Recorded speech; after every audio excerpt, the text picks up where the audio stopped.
Bonjour et bienvenue dans Cocorico, l'émission qui résume l'actualité sportive française de la semaine.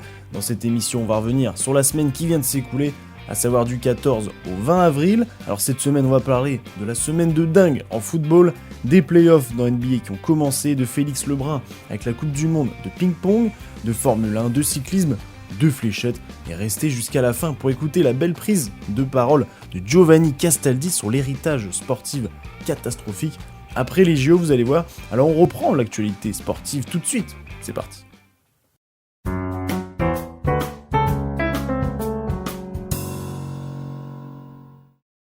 On connaît les demi-finales de la Ligue des Champions 2025 grâce au match retour des quarts de finale qui ont eu lieu mardi et mercredi. Paris s'est fait peur contre Aston Villa, ils ont perdu 3-2 à Aston Villa, mais grâce à leur victoire 3-1 à l'aller, ils remportent la rencontre au total 5-4. Dortmund a failli y croire après une défaite 4-0 au Barça. Ils ont gagné 3-1 à domicile.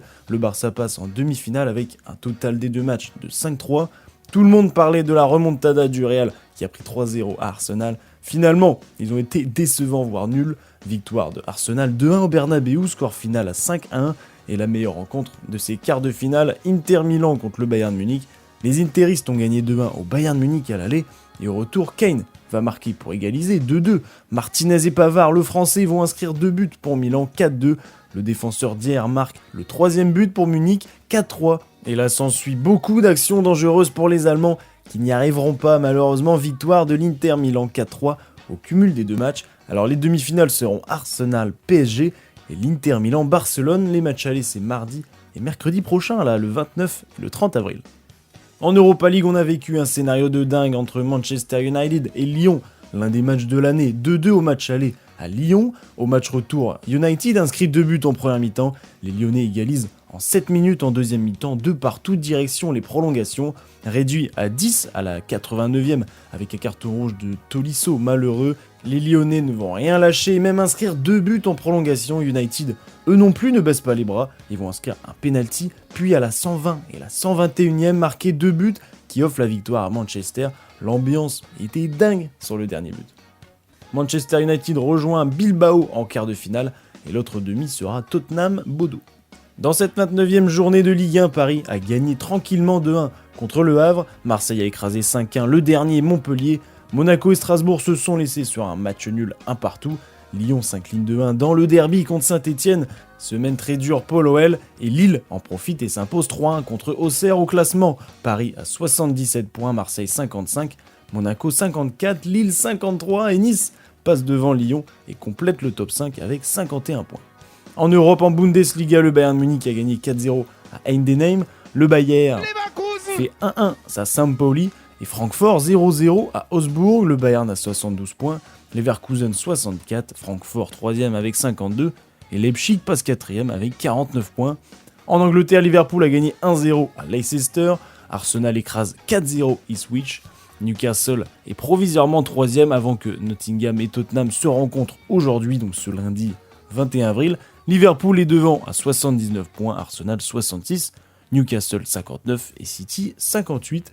En Espagne, Barcelone a gagné dans un match fou contre Celta Vigo, alors que Iglesias inscrit un triplé pour Vigo et gagne 3-1 au Barça. En 3 minutes, Barcelone va inscrire 2 buts pour égaliser et obtenir un penalty justifié pour cette fois à la 96e minute. Et Rafinha offre la victoire très importante 4-3 au Barça. Le Real aussi l'emporte mais très très difficilement pendant que Mbappé était dans les tribunes après son carton rouge la semaine dernière. Valverde envoie une reprise exceptionnelle en pleine lucarne à la 93e minute, 1-0 pour le Real. Et pour terminer, l'Atlético qui sombre une nouvelle fois, défaite 1-0 à Las Palmas. Au classement, le Barça reste premier avec 73 points, le Real 69 et l'Atlético 63. Pour terminer en Italie, Bologne l'emporte 1-0 à la 94e minute contre l'Inter Milan. L'Atalanta va gagner 1-0 à l'AC Milan et Naples l'emporte 1-0 à Monza. Triste nouvelle pour le monde entier puisque le pape François est décédé donc ce lundi matin et donc plusieurs rencontres de la Serie A ont été annulées. L'Inter et Naples sont premiers égalité avec 71 points, l'Atalanta 64, Bologne 60 et la Juventus 59 avec un match de retard. En tennis, l'ATP 500 de Barcelone s'est terminé ce dimanche avec un vainqueur qu'on n'attendait pas forcément. Avant cela, plusieurs rencontres notables, avec notamment le parcours d'Arthur Fils, qui continue de hausser son niveau de jeu c'est plaisant à voir qu'un Français enfin y performe en terre battue. Il va arriver jusqu'en demi-finale et affronter comme la semaine dernière Carlos Alcaraz. Cette fois-ci moins d'espoir, défaite 6-2, 6-4. La finale opposait Alcaraz contre le Danois Rune qui performe à Barcelone. Vainqueur notamment de Khachanov et Rude, il va dominer la finale et l'emporte 7-6, 6-2. Premier titre pour lui cette année, 10e en carrière. Autre ATP 500, celui de Munich. Alors sans manquer de respect, pas autant de bons joueurs qu'à Barcelone, ce qui a permis à Shelton et Zverev de se retrouver en finale non moins 100 balles. Alexander ou Sacha Zverev comme vous voulez, va remporter haut la main et à domicile cette finale 6-4, 6-2. Côté féminin, le WTA 500 de Stuttgart se termine ce lundi entre Sabalenka et Ostapenko. Et en parlant de la Lettonne, elle a remporté son match contre Swiatek, ce qui augmente leur confrontation à 6-0 pour Ostapenko. L'autre tournoi chez les femmes, le 250 de Rouen, on a retrouvé deux Françaises. En quart de finale, malheureusement, Jessica Pongé et Sarah Rakotomonga se sont inclinées. Alors celle qui va remporter le tournoi est l'Ukrainienne Elina Svitolina, qui n'est autre que la femme de Gaël Monfils, alors petit cocorico. Le match 1 de toutes les équipes de playoff NBA se sont joués rapidement à l'ouest. Victoire de 51 points d'Oklahoma contre Memphis, plus large victoire de l'histoire de la franchise et plus large victoire pour un match 1 de l'histoire de la NBA. Donc c'est une sacrée performance. Alors je vous rappelle, c'est la première équipe à 4 victoires qui l'emporte et qui passe en demi-finale. Alors 1-0 pour Denver contre Los Angeles Clippers, 1-0 pour Golden State contre Houston, 1-0 pour Minnesota contre Los Angeles Lakers. À l'Est, on a 1-0 pour Cleveland contre Miami, 1-0 pour Boston contre Orlando, 1-0 pour Indiana contre Milwaukee et 1-0 pour New York contre Détroit. Alors si vous voulez plus d'infos, d'analyse pour les playoffs NBA, je vous invite à vous abonner aux chaînes YouTube ou Insta de Trash Talk ou alors NBA Extra, parce qu'il y a vous pouvez retrouver sur Beansport ou YouTube également.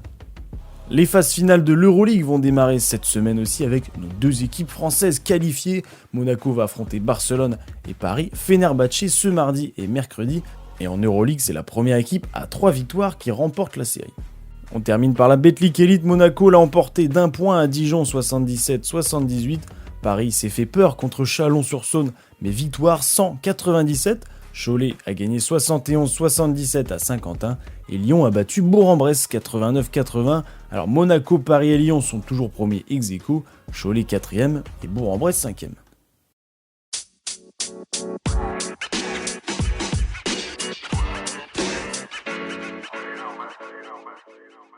En Formule 1, c'était le 5e Grand Prix de la saison ce week-end en Arabie Saoudite. Verstappen démarré en pole position. Alors il faut savoir que ce Grand Prix est assez différent puisque déjà c'est de nuit, mais surtout il y a plus de lignes droites et plus de zones DRS. Donc le DRS, c'est un coup de boost lors des lignes droites activable quand on est derrière un autre pilote. Avec ces zones DRS, la stratégie de course est bien différente puisque certains pilotes se laissent dépasser pour activer le DRS juste après et redépasser l'adversaire. Alors dès le premier virage, Gasly et Tsunoda vont faire un tête à queue et sortir de la piste pour s'encastrer dans le mur, sans incidence pour les pilotes, mais abandon des deux avec une safety car. En parallèle, Verstappen écope de 5 secondes de pénalité pour avoir dépassé Piastri en coupant la piste. Grosse bataille aussi entre Norris et Hamilton qui se dépassent chacun leur tour, et c'est Norris qui remporte la bataille. À cause des 5 secondes de pénalité, Max Verstappen il perd sa première place durant la course et laisse Oscar Piastri prendre sa première place et remporter le Grand Prix, son 3e déjà de la saison. Charles Leclerc réalise sa meilleure course depuis le début de la saison, il est sur le podium à la 3e marche. Côté français, Isaac Hadjar est 10e, Ocon 14e et Gasly a dû abandonner. Au classement, nouveau leader puisque Piastri est premier avec 99 points, Norris 89, Verstappen 87, ça joue à rien. Ocon, le premier français, est 9e, Gasly 11e et Hadjar 14e. Le prochain Grand Prix, c'est dans 2 semaines à Miami. Et si vous aimez les sports mécaniques, d'autres courses ont eu lieu ce week-end, alors j'en parle en fin de vidéo dans les infos rapides. Le top 14 en rugby a repris après les matchs européens. Le Stade Toulousain a remporté son match 21-27 au Stade Français. Toulon l'emporte 31-24 contre Clermont et Bordeaux a gagné 22-26 à la section paloise. Au classement, le Stade Toulousain est premier avec 74 points, Bordeaux 69 et Toulon 67, encore 5 journées avant les phases finales. La Coupe du Monde de ping-pong a eu lieu à Macao cette semaine. Félix Lebrun, Abdelkader Salifou ou encore Simon Gauzy y prenaient part. Pas d'Alexis Lebrun puisqu'il s'est fracturé la main après sa défaite en finale contre son frère des championnats de France. Alors c'est un format assez particulier car c'est des groupes de 3 pongistes et seul le premier se qualifie pour la suite en fonction des résultats des 2 matchs de poule. Alors Félix a gagné son premier 3-1 et a fait 2-2 au deuxième match, ce qui n'a pas réussi à le qualifier pour les 8e, donc très grosse déception. Salifou a perdu 3-1 et 4-0 ses matchs, mais Simon Gauzy, dernier espoir français, a brillé. Il s'est imposé 3-1 et 2-2, donc c'est un peu comme Félix Lebrun, mais lui, en fonction des adversaires, il a réussi à se qualifier pour les 8e.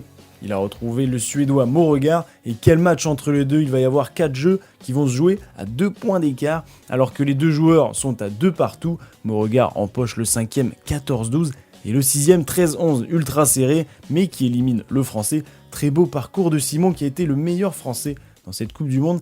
La finale opposait le premier mondial, Lin Chidong, contre le numéro 5, le Brésilien Hugo Calderano. Alors les deux ont extrêmement bien joué cette compétition, mais avantage certain pour le Chinois avant la finale. Et finalement, c'est le Brésilien qui remporte cette finale 4-1, démonstration. Et ça faisait 8 ans qu'un non-chinois n'avait pas gagné la Coupe du Monde. Il devient numéro 3 mondial et c'est assez drôle. Mais sans jouer, Alexis Lebrun gagne une place et devient 9e mondial, cocorico. Chez les femmes, la chinoise Yin Chae-sun remporte la finale 4-0. Et pour les Françaises, Priti Kapavan n'a pas réussi à se qualifier pour les 8e avec une égalité 2-2 au premier match et en perdant le deuxième 3-1. Autre Française, la vétéran Xianan Yuan, qui grâce à une égalité et une victoire a pu se qualifier pour les 8e de finale. Elle a malheureusement perdu 4-1 contre la japonaise Odo. Ce dimanche a eu lieu le classique Amstel Gold Race, donc c'est la course qui parcourt les Pays-Bas et la Belgique, créée par la marque de bière Amstel. 256 km de course avec toujours autant de bons cyclistes, Pogačar, Evenepoel, Pidcock, Van Aert. Course assez calme où l'échappée se fait récupérer 70 km avant la ligne d'arrivée. Alors qu'il ne reste que 47 km, Julien Lafilippe, le Français, accélère en menant les meilleurs avec lui. 5 km plus tard, Pogačar lâche Julien pour partir seul. Il reste 32 km et Skelmose attaque pour essayer de rejoindre Tadej, rejoint par Evenepoel. Le duo arrive à combler les 40 secondes d'écart avec le champion du monde Pogačar à 8 km de l'arrivée. Donc ça va jouer au sprint entre les 3 coureurs et même à la photo finish entre Pogačar et Skelmose. Et c'est finalement le Danois qui devance Tadej Pogačar. Donc Skelmose premier, Pogačar deuxième, Evenepoel troisième. Louis Barré est le premier Français qui est 6e, suivi par Romain Grégoire 7e.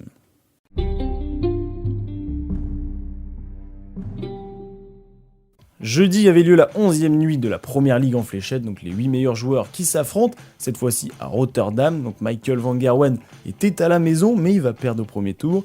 On a eu beaucoup de matchs de haut niveau, 3 matchs sur les 7 qui sont finis en 6-5, dont 2 pour Bunting, qui grâce à ses victoires contre van Gerwen et Littler, rejoint Dobey pour sa première finale en Première Ligue. Chris Dobey a battu Humphries 6-3 et Aspinall 6-2, les 2 hommes en forme du moment, il les a battus.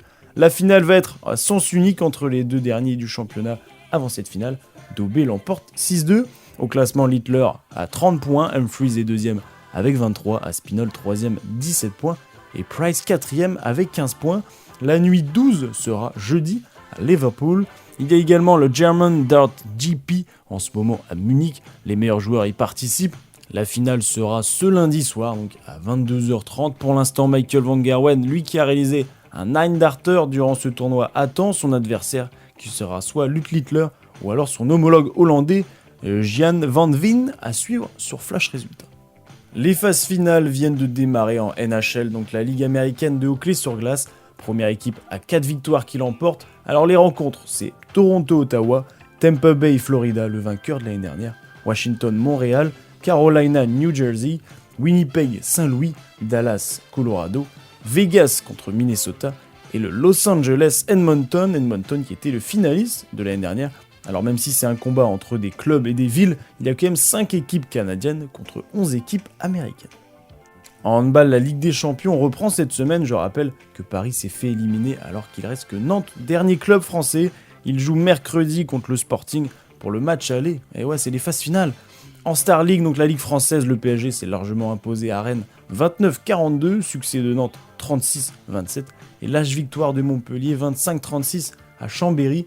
Au classement, Paris à 45 points, Nantes 42, Montpellier 41 et Saint-Raphaël s'accroche à la 4e place avec 29 points. En Marmara Spike League, la Ligue française de volleyball, on connaît les demi-finales des phases finales donc de la Spike League. On attendait le dernier match entre Tourcoing et Poitiers. Et c'est Poitiers qui allait chercher la victoire dans le Nord en 5-7. Les demi-finales seront donc Chaumont-Poitiers et Montpellier-Tours à suivre vendredi soir pour le match aller. Les 6 heures d'Imola ont eu lieu ce dimanche, course automobile organisée par la FIA, donc la Fédération Internationale d'Automobile. La course se tenait en Italie, course similaire aux 24 heures du Mans dans les règles, avec une course en continu, des pilotes qui se relaient, et c'est la victoire numéro 51 de chez Ferrari qui l'emporte, avec comme pilote, alors attendez les noms, parce que c'est italien, James Calado, Antonio Giovinazzi et Alessandro Pierguidi. Ils ont gagné avec 212 tours réalisés, soit plus de 1000 km en 6 heures. En parlant du 24 heures du Mans, il y a eu la course moto qui a eu lieu ce week-end. Alors la 48e édition qui s'est déroulée sous la pluie a vu l'équipe Yart Yamaha remporter la course avec les pilotes Jason O'Halloran, Karel Anika et Cocorico avec Marvin Fritz. C'est leur première victoire au Mans depuis 2009 offrant à Yamaha son 5e succès dans cette épreuve. Les 49e championnats du monde de snooker ont démarré à Sheffield en Angleterre. Championnat durant 3 semaines jusqu'au 5 mai, le tournoi est actuellement en cours.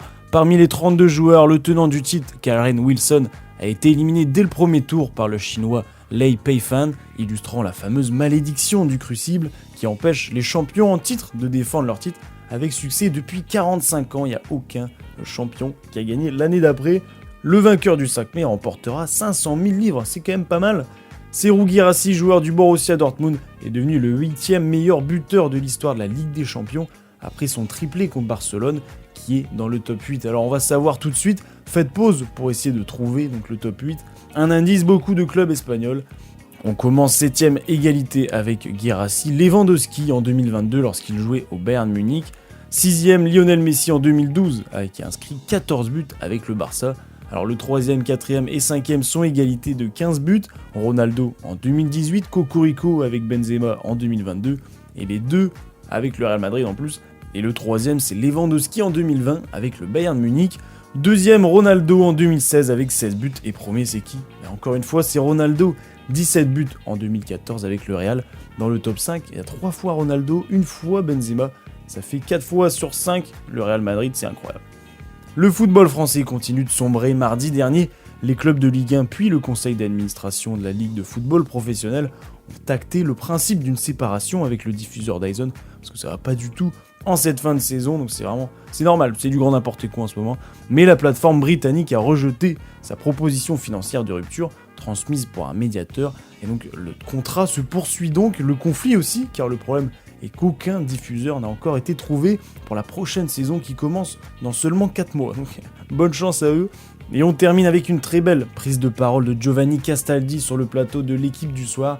Il revient sur les propos du gouvernement sur l'héritage, entre guillemets, des JO de Paris sur le sport français. Léon Marchand, star des Jeux de Paris 2024, faisait la une de l'Équipe ce matin. Cela ravive forcément des souvenirs merveilleux de cet été 2024. Fabuleux grâce au sport, grâce aux JO. Mais c'est aussi l'occasion de se replonger dans les plus belles paroles de notre chère classe politique française. Se souvenir de « il y aura un avant et un après Paris 2024 ». Le sport en France sera une priorité.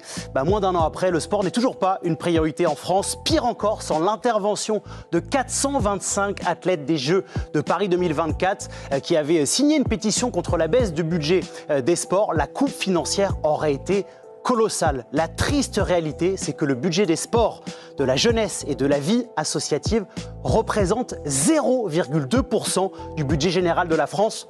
Ridicule. Florent Manodou et Teddy Riner avaient donc raison de déclarer avant les Jeux de Paris que la France n'était pas un pays de sport. Après les Jeux, elle ne l'est toujours pas. Le sport, ce n'est pas faire le beau devant les caméras, ce n'est surtout pas poser avec ses idoles. Le sport, c'est un support éducatif exceptionnel, c'est aussi un facteur d'intégration sociale formidable. Ruiner à ce point et aussi vite l'effet des Jeux de Paris, c'est prodigieux. Bravo, chers politiques. À défaut de pouvoir compter sur vos promesses, on sait désormais que l'on peut compter sur votre capacité à tout gâcher encore et encore.